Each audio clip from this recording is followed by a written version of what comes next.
मित्रों नमस्कार। आप देख रहे हैं मास इंडिया और मैं बीबू कुमार झा। इस वक्त जनसुराज की तरफ से हम बहुत सारी चीजें के बारे में जानकारी लेना चाहते हैं कि जनसुराज पार्टी दावा कर रही है कि इस बार हम सरकार बनाएंगे। सरकार बनाएंगे तो कैसे बनाएंगे, आपके पास क्या मैनिफेस्टो है, आपकी क्या भागीदारी होगी और आप किस तरीके से सरकार बनाएंगे, लोगों को क्या बताना जा रहे हैं। इस बारे में हमारे साथ हैं अमित पासवान जो कि जनसुराज से प्रवक्ता हैं। जानेंगे। सबसे पहला मुद्दा है अमित जी, युवाओं का पलायन बंद करने की बात जनसुराज कर रही है, कैसे बंद होगा? देखिए, सबसे पहले तो मैं आपको धन्यवाद देना चाहूँगा, आपका सभी दर्शकों को भी। और जहाँ तक की बात जनसुराज की पार्टी की ओर से, आपने देखा होगा सभी तरह के जहाँ भी पोस्टर देखे होंगे कि जनसुराज आएगा 5 चीज हो जाएगा। उसमें पलायन बंद सबसे अहम मुद्दा माना गया है।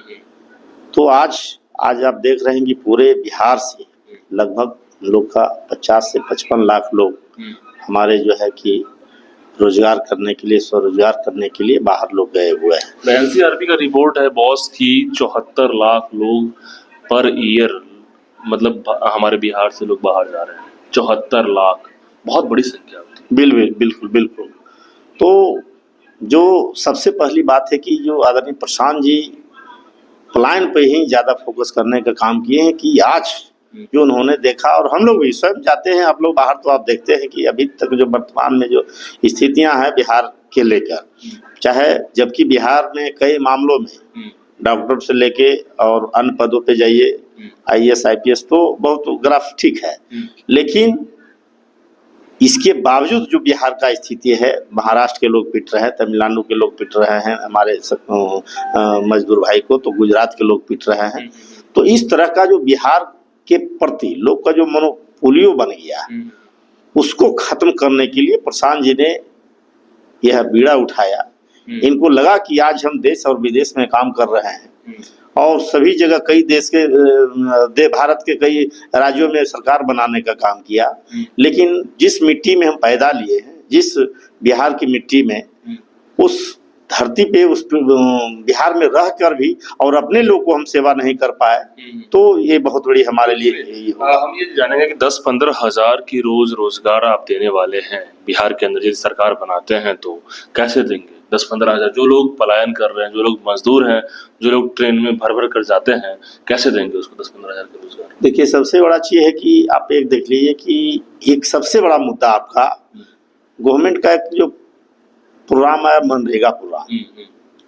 मनरेगा जो प्रोग्राम है एज ए सरकार का समय ड्रीम प्रोजेक्ट, और इसके तहत ही मैं समझता हूं कि अगर सही मायने में सरकार अगर ईमानदारी से इस पे काम करे तो बहुत सारे मजदूर को जो है कि पलायन से रोका जा सकता है। अभी ईमानदारी से काम नहीं हो रहा, कहीं नहीं। आप देख लीजिए कि जॉब कार्ड बना, जॉब कार्ड का मतलब क्या होता है? काम की 30 दिनों की गारंटी। कितने लोग को 30 दिन की गारंटी हो रही है काम का? काम ही नहीं है, लेकिन पैसा तो निकल रहा है।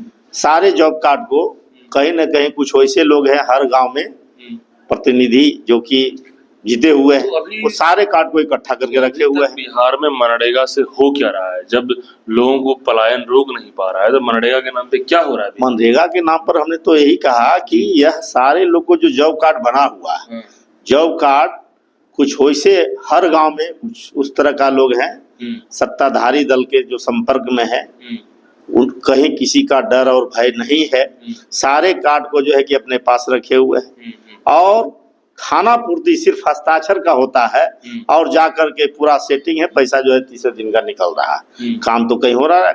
मजदूर के अकाउंट पे जाना, मजदूर को क्या कह दिया गया भाई कि आपको पैसा निकाल के दे देना, 1500 रुपया आपको दे देंगे। तो इस हालात में सारे जगहों पे इस तरह से फर्जीवाड़ा हो रहा है मनरेगा के नाम पे, जबकि मनरेगा एक ऐसा प्रोजेक्ट है, इसलिए आदरणीय प्रशांत जी ने यह मुद्दा उठाया कि हमारे जो बिहार में जो पलायन हो रहे हैं मजदूर, हम एक एक युवाओं को रोजगार सृजन करवाने का काम करेंगे। अब जैसे महिलाएं आप ले लीजिए, पूरे बिहार में बहुत सारे ऐसे महिला जो है प्रशिक्षित है, लेकिन कहीं ना कहीं पैसा के अभाव में वह स्वरोजगार सृजन नहीं कर पा रहे हैं। तो उन्होंने कहा कि 1 लाख रुपया, 2 लाख रुपया, 3 लाख रुपया, जो लघु उद्योग छोटा छोटा होता है, उस तरह से अगर महिलाओं के द्वारा तैयार किया जाता है तो उसको रोजगार सृजन के लिए हम 2 लाख रुपया लोन दिला देंगे। लोन में अभी जो हम लोग बैंक में आप जाते हैं तो क्या मिलता है? 14%, 12% पे आपको लोन मिलता है। चक्रवृद्धि ब्याज जोड़ा जाता है। महिलाओं को भी ऋण दिलाने की बात कही है, लोन दिलाने की 4% ब्याज पर। बिल्कुल 4% ब्याज। उसी बात को हम यह स्पष्ट कर रहे हैं कि हम जब जन स्वराज पार्टी की सरकार आती है तो सबसे पहला हमारा यह टारगेट है कि जो आज 14%, 12% पे बैंक से लोन कर्ज लेते हैं, उसमें भी बहुत सारा पेपर नहीं हो पाता है, लोग को नहीं मिल पाता है, जिसके कारण रोजगार सृजन नहीं हो पाता। तो 4% पर और नॉर्मल डॉक्यूमेंट जो है उसका, जिस तरह का यह प्रक्रिया में फंसा देता है डॉक्यूमेंट की प्रक्रिया में, उसका और सुलह करके कि जितना सरल हो, सरल डॉक्यूमेंट पे जो है कि उसको लोन मुहैया करा के महज 4% पर। 4% का मतलब कि साल में अगर हम 2 लाख रुपया लोन लेते हैं तो साल में मात्र 8,000 रुपया देना। 14% के दर से क्यों देती है लोन सरकार? इस तरह से ऋण क्यों 14% का दर क्यों दे रही है? देखिए, वो तो सवाल है कि जब उसका जो चक्रवृद्धि ब्याज से लेकर और कई तरह के उसमें बहुत सारे बेचारे लोन लेते हैं, उनको तो जानकारी नहीं रहता है। आपका जो 10 तरह का फॉर्मेट होता है, सिर्फ सिग्नेचर करना जानता है, उसमें बहुत सारा कंडीशन होता है। कंडीशन तो पढ़ नहीं पाते हैं, देख भी नहीं पाते, सिर्फ सिग्नेचर करते हैं और लोन लेते हैं। बहुत सारे डॉक्यूमेंट के अभाव में उनको नहीं मिल पाता है। तो कहीं ना कहीं रोजगार करने के लोग को बाहर जाना। 2000 का पेंशन बुजुर्गों को दे रहे हैं, आप देंगे आप 2000 का पेंशन बुजुर्गों को? क्या अभी 1400 रुपया बीजेपी ने कर दिया है? एनडीए 1100 रुपया डबल इंजन की सरकार को द्वारा किया गया है। आप समझिए कि लगातार जन स्वराज पार्टी लगभग, आप समझ रहे हैं कि जब पार्टी की स्थापना हुई उसके बाद से लगातार यह जो है कि हम लोग का यह प्रयास रहा कि जन स्वराज पार्टी का जो सरकार आएगा हम 2000 पेंशन करेंगे। उसका कारण क्या है कि महज 400 रुपया मिलता था। अब एक बुजुर्ग महिला या पुरुष जो हमारे माता और पिता हैं, आप समझिए कि 400 रुपया में एक दिन अगर कहीं बुखार लग गया तो 400 रुपया चला गया, तो 30 दिन वह कैसे समय काट पाएंगे। इसके लिए प्रशांत किशोर जी ने पहला यह टारगेट दिया कि सभी 60 वर्ष से एवं जो है कि बुजुर्ग को 2000 पेंशन दिया। अब इससे घबरा गए हमारे डबल इंजन की सरकार। लगा कि प्रशांत जी का जो डिमांड है ये तो जनहित में है, हम क्यों ना एक जो है कि बीच का रास्ता निकाले। तो बीच का रास्ता वह 1100 रुपया बढ़ा दिए। तो 1100 रुपया में कोई आज भी अब जोड़ लीजिए, वह चाह रहे हैं कि किसी तरह से चुनाव निकल जाए। 400 में सिलेंडर जो मिलता था 150 में सिलेंडर मिल रहा है। अमित जी की विश्व स्तरीय शिक्षा की जो बात करते हैं आप, तो 15 साल तक के हर गरीब बच्चों को आप मुफ्त शिक्षा देंगे। अभी भी तो मुफ्त शिक्षा मिल रहा है 15 साल तक के बच्चों को। देखिए, आप कैसा शिक्षा मिल रहा है आप स्वयं बात कर सकते हैं। आप देश का चौथा स्तंभ है। कहीं ना कहीं जमीनी स्तर पर जब इंटरव्यू लेते हैं लोगों से समझने का प्रयास करते हैं तो आपको स्पष्ट पता चल जाएगा कि किस तरह का शिक्षा व्यवस्था जो है कि उपलब्ध हो रहा है। आपका अभी जो वर्तमान परिस्थिति है, हर गांव में जो भी विद्यालय आप जाइए, बच्चे जो भी आ रहे हैं सिर्फ खिचड़ी खाने के लिए आ रहे हैं। खिचड़ी खाए और उसके बाद में घर गए, क्या उसको एजुकेशन मिल रहा है? आप समझ रहे हैं? किस तरह का देंगे? हमने तो पहले ही कहा कि आदरणीय प्रशांत जी ने कहा कि जिस तरह से बड़े परिवार के लोग सरकारी स्कूल में न पढ़ के वो प्राइवेट स्कूल में, जो सीबीएसई स्कूल है, अंग्रेजी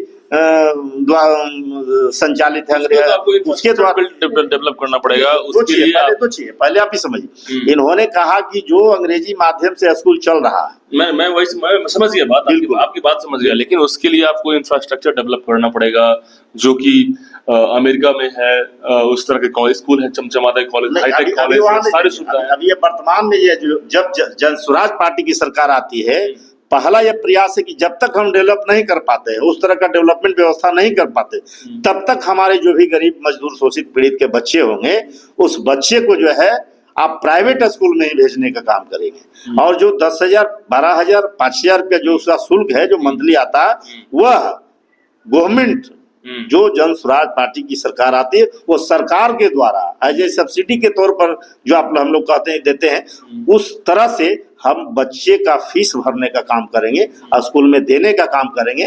और हमारा बच्चा और जो आप बड़े लोग परिवार का जो बच्चा वहाँ अध्ययन कर रहा, पठन पाठन कर रहा, उसके साथ वो पढ़ने का काम करेगा। तो आप समझिए, मतलब फी दीजिएगा। बिल्कुल बिल्कुल। जब तक डेवलप नहीं होता है, उसके बाद जब अपनी व्यवस्था पूरे बिहार में हो जाता है। क्या होगा? तो स्कूल का क्या होगा? सरकारी स्कूल का हमने कहा कि तब तक, कब तक देना है, जब तक अपना डेवलपमेंट ना हो। और स्कूल में क्या होगा? स्कूल में जो सरकारी स्कूल अभी है, स्कूल की व्यवस्था बाकी तो हमने कहा कि सुदृढ़ करने का प्रयास किया जाएगा, उसकी व्यवस्था की जाएगी। मतलब बच्चे जो है सरकारी स्कूल में, जो बच्चे जो है फिलहाल नहीं जाएंगे, प्राइवेट स्कूल में जाएंगे जब तक नहीं, जो चाहते हैं, बहुत सारे बच्चे ऐसे हैं कि नहीं हम पढ़ना चाहते हैं, हम प्राइवेट स्कूल में पढ़ें। बहुत सारे बच्चे कि ना हमारा गार्जियन भी ऐसे लेते हैं, नहीं बगल में हमारा स्कूल है। आपको लगता नहीं कि सारे चीजों में क्लियर कट बातें नहीं है? अब ऐसे मैनेज करेंगे, ऐसा होगा, कोशिश करेंगे आप? मैनेज की बात नहीं, यह सवाल समझ गए आप क्या कहना समझ रहे? ये मैनेज की बात नहीं, ये बाज़ाब्ता एमेंडमेंट ला करके और उस जो है कि बिल को विधेयक पारित करके उसको जो है कि सारा जो है कि सुविधा देने की बात होगी। ऐसे ही मैनेज की बात, हम तो यह जनसुराज पार्टी की अगर सरकार आती है तो सबसे पहला एक मुद्दा तो इसमें और हम लोग जोड़ेंगे, वन नेशन वन इलेक्शन की बात करते हैं, वन नेशन वन राशन की बात करते हैं, तो वन नेशन वन एजुकेशन क्यों नहीं? देखिए, हम उस मुद्दा पे भी नहीं आएंगे, हम ये लास्ट मुद्दा बात कर रहे हैं। किसानों को खेती से बेहतर कमाई की आप लोग बात करने जा रहे हैं। बेहतर कमाई कि अभी किसानों को दिक्कत है, जो फसल को होना चाहिए, जो सुविधा मिलनी चाहिए सरकार से, आप लोग क्या देने वाले हैं, क्या करने वाले हैं? देखिए, आज किसान जो हमारे गांव में है सबसे ज्यादा कहीं न कहीं प्रभावित है, तो बहुत ज्यादा मजदूरों का अभाव के कारण वह किसान प्रभावित, पलायन हो गया, पलायन का कारण ही किसान प्रभावित है। मजदूर मिल नहीं रहे। पहले का जो किसान था कहीं न कहीं 100 बीघा 50 बीघा का जो थे, आज जो स्तर ये हो गया कि 10 कट्ठा 5 कट्ठा 2 बीघा 1 बीघा तक सीमित है। परिवार का विस्तार हुआ, लेकिन वह खेत में भी कुछ जो है कि फसल मजदूर के अभाव में नहीं उपज रहा है। किसान जी ने यह स्पष्ट कहा कि वैसे किसान जिनका 1 बीघा 2 बीघा 4 बीघा 5 बीघा या जो भी उसका जमीन है, वह उस पर फसल उगाना चाहता है तो मनरेगा के तहत उसको मनरेगा से जोड़ दिया जाएगा।